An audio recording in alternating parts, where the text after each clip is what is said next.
એક ભારે અને મજબૂત સિસ્ટમ ગુજરાતના ભાગોમાં આવવાની શક્યતા રહે છે, જેના કારણે કેટલાક ભાગમાં ગુજરાતમાં ભારેથી અતિભારે વરસાદ થવાની શક્યતા રહે, દરિયામાં ભારે પવન ફૂંકાવાની શક્યતા રહે છે. દાદા, એ સિસ્ટમમાં જે વરસાદ પડવાનો છે તેમાં કયા વિસ્તારોમાં સારો વરસાદ થઈ શકે છે? સૌરાષ્ટ્રના ભિન્ન ભિન્ન ભાગોમાં પણ વરસાદ થવાની શક્યતા રહે. 20 ઓગસ્ટ બાદ અરબ સાગર કંઈ સક્રિય થવાની શક્યતા રહે, એટલે સપ્ટેમ્બરમાં પશ્ચિમ સૌરાષ્ટ્રના ભાગોમાં પણ વરસાદની શક્યતા રહે. પાછોતર વરસાદ સારો થવાની શક્યતા છે. હાલ જોઈએ તો આજે 15 ઓગસ્ટ અને શનિવારનો દિવસ છે. આમ જોઈએ તો આપણે હવે ચોમાસાના મધ્ય ઉભા છીએ. ખાસ કરીને અત્યાર સુધીના ચોમાસાની વાત કરીએ તો રાજ્યના અનેક વિસ્તારોમાં સામાન્ય કરતા વધારે વરસાદ પડ્યો છે. તો પશ્ચિમ સૌરાષ્ટ્ર, કચ્છના અનેક વિસ્તારો અને જોઈએ તો કોઈ ભાગોમાં ગુજરાતના હજુ પણ એવા છે કે જ્યાં સારા વરસાદની રાહ જોવાઈ રહી છે. અને હવે જોઈએ તો હવે અડધું ચોમાસું બાકી છે, ત્યારે આગામી દિવસોમાં ચોમાસાને લઈને શું શક્યતાઓ છે, ખાસ કરીને આજે પણ રાજ્યના અનેક વિસ્તારોમાં વરસાદને લઈને શું શક્યતાઓ છે, અને હવે આગામી સમયમાં ભારે વરસાદી રાઉન્ડ ક્યારે આવશે તે તમામને લઈને વાત કરવી છે. ત્યારે આપણી સાથે ગુજરાતના જાણીતા હવામાન નિષ્ણાંત અંબાલાલભાઈ પટેલ જોડાઈ ચુક્યા છે. તો આવો તેમની સાથે જ સીધી વાત કરીએ વાત ગુજરાતી પર. દાદા, વાત ગુજરાતીમાં ખૂબ ખૂબ સ્વાગત કરું છું. આભાર આપનો. જી દાદા, આમ જોઈએ તો આપનો વર્ષોનો અનુભવ છે. 2026નું ચોમાસું છે તે અડધું પૂરું થઈ ગયું છે અને આપણે 15મી ઓગસ્ટે અત્યારે ઉભા છીએ. તો અત્યાર સુધીમાં રહેલું ચોમાસું અને આગામી ચોમાસા વિશે જાણવું છે, તો 2026ના ચોમાસાને દાદા કઈ રીતે જુએ છે? સૌ પ્રથમ તો દર્શકોને સ્વાતંત્ર્ય દિન નિમિત્તે શુભેચ્છા. જી. ચોમાસાના વરસાદ અંગે જોઈએ તો હવે ચોમાસું લગભગ પાછોતર વરસાદ ધીરે ધીરે સપ્ટેમ્બરમાં થતો રહેશે.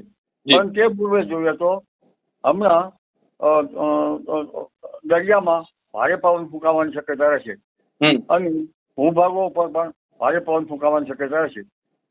કોઈ ભાગમાં વરસાદી ઝાપટા પડવાની શક્યતા રહેશે. ખાસ કરીને મધ્ય ગુજરાત, ઉત્તર ગુજરાત, સૌરાષ્ટ્રના ભિન્ન ભિન્ન ભાગો, દક્ષિણ સૌરાષ્ટ્ર અને દક્ષિણ ગુજરાતના ભાગોમાં પણ વરસાદી ઝાપટા પડવાની શક્યતા રહેશે. ક્યારેક તડકો તો ક્યારેક વાદળછાયું વાતાવરણ રહેવાની શક્યતા રહેશે. પરંતુ તારીખ 17-18-19 મઘા નક્ષત્રમાં ક્યાંક વરસાદી ઝાપટા પડવાની શક્યતા રહેશે. મઘા નક્ષત્રનું પાણી કૃષિ પાકો માટે સારું ગણાય છે. અને મઘા નક્ષત્રમાં તારીખ 24ની આસપાસ મધ્યપ્રદેશમાં ભારે તો ક્યાંક અતિ ભારે વરસાદ થવાની શક્યતા રહેશે. અને આ માસના અંતમાં એક મજબૂત સિસ્ટમ બનવાની શક્યતાના લીધે તેનો માર્ગ ઉત્તર પશ્ચિમ ભારત તરફ રહેવાની શક્યતા છે.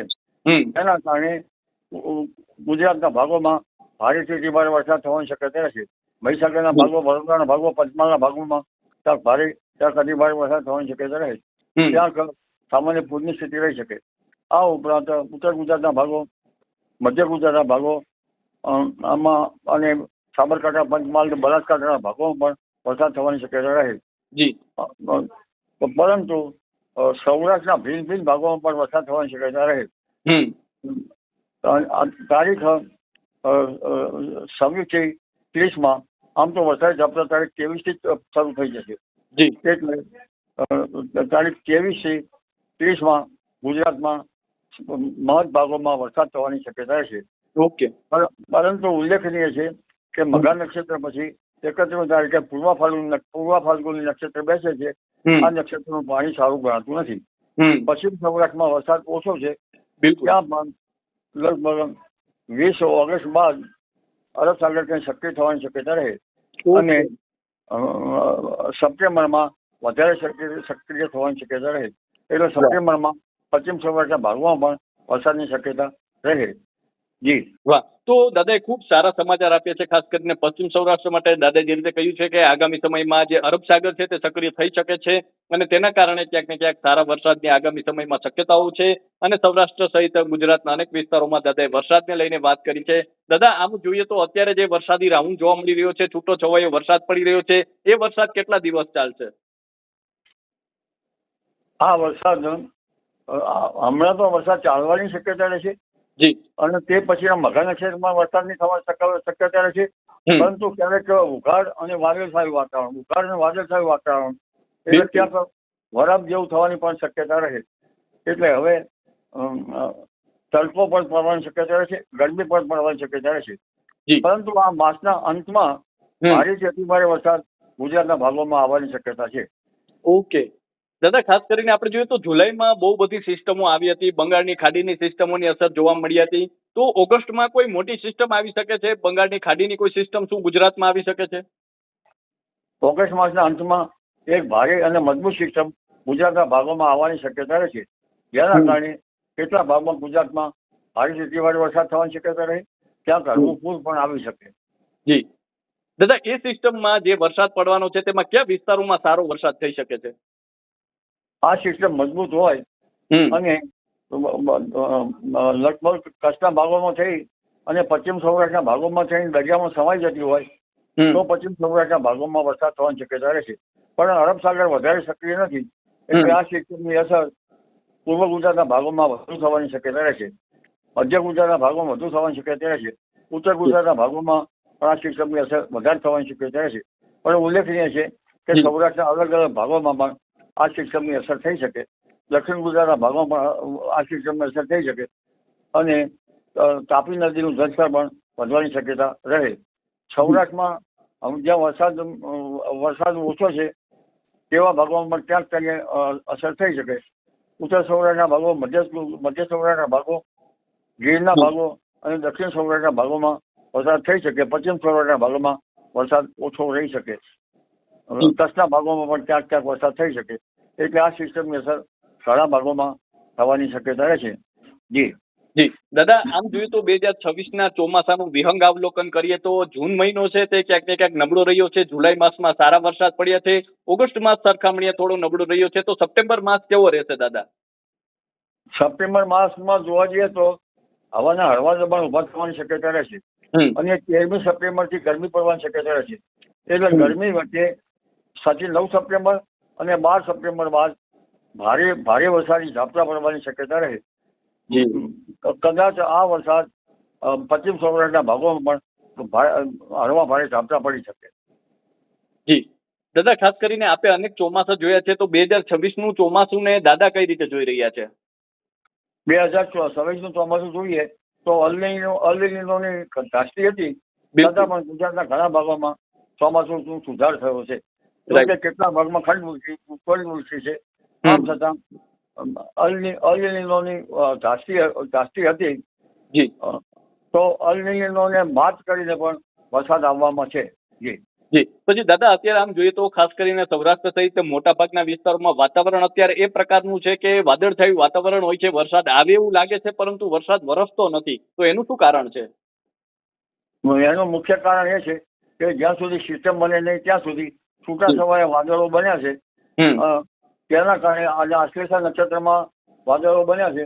તેના કારણે 10 કે 15 મિનિટનો એટલો વરસાદ, જ્યાં વાદળું છૂટા વાદળો છે અને જ્યાં સાનુકૂળ હવામાન હોય ત્યાં વરસી જાય છે. કોઈ સિસ્ટમ બને તો પછી આકાશમાં વાદળો ઘેરાય. જી દાદા, આગામી સમયમાં સાતમ આઠમના તહેવારો પણ છે, તો એ દરમિયાન શું વરસાદ રહી શકે છે? છૂટો છવાયો વરસાદ થવાની શક્યતા રહે છે. ખાસ કરીને 23 ઓગસ્ટ પછી ઘણા ભાગોમાં વરસાદ થવાની શક્યતા રહેશે. જી દાદા, પછી એક મહત્વનો પ્રશ્ન ખેડૂતોને માટે પણ છે કે આમ જોઈએ તો દર વર્ષે ખેડૂતોનો સંપૂર્ણ જે ખેતી પાકોનો આધાર છે તે ચોમાસા પર રહેલો હોય છે અને ખેડૂત આખા વર્ષનો આધાર છે તે ચોમાસા પર હોય છે. તેનું કારણ કે પાણ છે તો ચોમાસામાં થઈ જતું હોય છે. તો આ વર્ષે શું એવા વરસાદો પડશે કે ખેડૂતોને છે શિયાળામાં પણ તકલીફ ના પડે, શિયાળાનું પણ પાણ થઈ શકે અથવા ઉનાળાનું પાણ થઈ શકે, એ પ્રકારના વરસાદ પડશે કે ચોમાસું આ રીતે જ ચાલશે? પાછોતર વરસાદ સારો થવાની શક્યતા છે અને પાછોતર વરસાદ પાણ બચાવી શકે તેવું પણ કહી શકાય. જી દાદા, પાછોતરો વરસાદ પડશે એ કેવો ભારે વરસાદ હશે કે પછી હળવા વરસાદ પડશે? 12 સપ્ટેમ્બર પછી ભારે વરસાદની ઝાપટા પડવાની શક્યતા રહે છે અને સાગરમાં સિસ્ટમો બનવાની શક્યતા રહે છે, જેના કારણે સપ્ટેમ્બરમાં તો વરસાદ થશે, પરંતુ 5મી ઓક્ટોબરે પણ દરિયામાં પવન ફૂંકાવાની શક્યતા રહે છે. 17 ઓક્ટોબરે પણ દરિયામાં પવન ફૂંકાવાની શક્યતા રહે છે અને 10મી ઓક્ટોબર બાદ પણ વરસાદ થવાની શક્યતા રહે. જો કે આ વરસાદ અલગ અલગ ભાગોમાં થવાની શક્યતા રહે. જી દાદા, આમ જોઈએ તો સૌરાષ્ટ્રની વાત કરીએ અને ખાસ કરીને જે પશ્ચિમ સૌરાષ્ટ્રના વિસ્તારો છે તો એમાં અત્યાર સુધી શા માટે ઓછો વરસાદ પડ્યો છે? શું આગામી સમયમાં અરબ સાગર સક્રિય થશે તો શું પશ્ચિમ સૌરાષ્ટ્રમાં સારો વરસાદ પડી શકશે? પશ્ચિમ સૌરાષ્ટ્રમાં માઠી દશા બેસવાનું મુખ્ય કારણ છે અફઘાનિસ્તાન, પાકિસ્તાન અને ઈરાનમાંથી આવતા સૂકા અને ગરમ પવન જેના કારણે ઉપલા લેવલમાં ભેજ થતો નથી અને બંગાળ ઉપસાગરનું વહન જે છે એ છેક ત્યાં સુધી પહોંચતું નથી. જો અરબ સાગર 30% જેટલો સક્રિય થયો હોત તો પણ પશ્ચિમ સૌરાષ્ટ્રમાં સારો વરસાદ આવી શક્યો હોત. એટલે એનું મુખ્ય કારણ જે છે એ ઉત્તર અરબ સાગર સક્રિય થતો નથી. બંગાળ ઉપસાગર તો એના ભૌગોલિક પરિસ્થિતિના કારણે સક્રિય થાય છે, પરંતુ તેનું વહન છેક પશ્ચિમ સૌરાષ્ટ્ર સુધી પહોંચતું નથી, જેથી સૌરાષ્ટ્રમાં પણ ખંડ વૃષ્ટિ થઈ ગઈ છે અને કચ્છમાં પણ ખંડ વૃષ્ટિ થઈ ગઈ છે. જી જી દાદા, અંતિમ પ્રશ્ન છે કે આમ જોઈએ તો હવે આપણે ચોમાસાના મધ્ય ઉભા છીએ અને અત્યારે જે પ્રકારનો માહોલ જોવા મળી રહ્યો છે, તો આગામી સમયમાં હવે વરસાદને લઈને પણ આપણે દાદા વાત કરીને ખાસ કરીને હવે મારે એ જાણવું છે કે અત્યારે આપણે જોઈએ તો ગુજરાતમાં જે પ્રકારે માહોલ જોવા મળી રહ્યો છે, તો કોઈ સિસ્ટમ અત્યારે શું સક્રિય છે કે પછી એ વરસાદી માહોલ જે ખાલી કહી શકાય કે વાદળોના કારણે છે? અગાઉ એક સિસ્ટમ આવી ગઈ અને તેના છૂટા છવાયા વાદળો આકાશમાં રહે છે અને ક્યારેક પૂર્વ ભારતમાંથી જે સિસ્ટમો બને છે ત્યાંના છૂટા છવાયા વાદળો પણ આવે છે, પરંતુ આ વાદળો ઘણી વખત કાળા વાદળો છેતરામણામાં હોય છે. એટલે સિસ્ટમ અત્યારે ખાસ છે નહીં. આમ છતાં 15મી ઓગસ્ટે મધ્યપ્રદેશમાં ભારે વરસાદ થતાં તેના છૂટા છવાયા વાદળો પણ આવી શકે. જી તો દાદા, અમારી સાથે જોડાવા બદલ અને આપનો કિંમતી સમય આપવા બદલ ખૂબ ખૂબ આભાર. તો આ હતા ગુજરાતના જાણીતા હવામાન નિષ્ણાંત અંબાલાલભાઈ પટેલ અને દાદાએ જે રીતે આપણી સાથે વાત કરી છે, ખાસ કરીને આગામી દિવસોમાં ચોમાસાની શક્યતાઓને લઈને વાત કરી છે અને સાથે જ તેમણે જે રીતે કહ્યું છે કે 23 તારીખ બાદથી જ રાજ્યમાં ભારે વરસાદી રાઉન્ડ છે તે આવી શકે છે અને તેમણે જે મહત્વની વાત કરી છે કે એ વરસાદી રાઉન્ડ છે તેમાં સૌરાષ્ટ્ર સહિત પશ્ચિમ સૌરાષ્ટ્રના જે વિસ્તારો છે કે જ્યાં હજુ પણ સારા વરસાદની રાહ જોવાઈ રહી છે ત્યાં કદાચ સારા વરસાદ વરસી શકે છે અને ત્યારબાદ સપ્ટેમ્બર માસમાં પણ સારા વરસાદી રાઉન્ડ આવશે, વરસાદ ચાલુ રહેશે. પાછોતરા વરસાદની શક્યતાઓ પણ વ્યક્ત કરી છે દાદાએ અને એ પ્રમાણે કહ્યું છે કે પાણના જે આપણે કહી શકાય શિયાળાનું પાણ પણ જે થઈ જાય એ પ્રકારના પાછોતરા વરસાદ છે તે વરસી શકે છે અને ઓલ ઓવર ચોમાસાને લઈને પણ તેમણે જે રીતે કહ્યું છે કે આ વર્ષે ખાસ કરીને ખંડ વૃષ્ટિ જોવા મળી છે અને જ્યાં પડ્યો ત્યાં ખૂબ પડ્યો છે, જ્યાં નથી ત્યાં ઓછો પડ્યો છે. એ પ્રકારનો વરસાદ આ ચોમાસામાં જોવા મળ્યો છે. હજુ પણ આગામી સમયમાં ચોમાસું છે તે સક્રિય રહેશે. તો હાલ બસ આટલું જ. ફરી મળતા રહીશું વાત ગુજરાતી પર.